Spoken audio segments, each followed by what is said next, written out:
Cricketer స్మృతి మందాన సంగీత దర్శకుడు పలాష్ ముచ్చల్ వివాహం వాయిదా పడ్డంపై అనేక కథలు వినిపిస్తున్నాయి.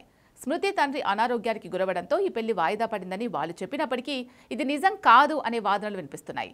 పలాష్ ఒక కొరియోగ్రాఫర్తో ఇప్పటికీ రిలేషన్లో ఉన్నాడని, ఆమె కారణంగానే ఇప్పుడు స్మృతిని వదిలేయాల్సిన పరిస్థితి వచ్చిందని రూమర్స్ వినిపిస్తున్నాయి. స్మృతి పెళ్లికి ముందు రోజు ఆమె తండ్రితో పాటు పలాష్ కూడా అనారోగ్యానికి గురయ్యాడు. నిజానికి పలాష్ అస్సలు పెళ్లి ఈవెంట్కు రాలేదని కొందరు అంటున్నారు. ఈ కారణంగానే స్మృతి తన ఎంగేజ్మెంట్ పోస్టులు కూడా ఇన్స్టా నుంచి డిలీట్ చేశారని గుసగుసలు వినిపిస్తున్నాయి. అయితే ఈ విషయంలో పలాష్ సోదరి పలాక్ క్లారిటీ ఇచ్చారు. పలాష్కు స్మృతి వాళ్ళ నాన్నకు ఒకేసారి హెల్త్ పాడవడం కారణంగానే పెళ్లి పోస్ట్ పోన్ చేసినట్లు ఇన్స్టాలో స్టోరీ పెట్టారు. అయితే ఈ చిన్న కారణానికే స్మృతి తన ఎంగేజ్మెంట్ ఫోటోలు ఎందుకు డిలీట్ చేశారు అనేది ఇప్పుడు అందరిలో ఉన్న సందేహం.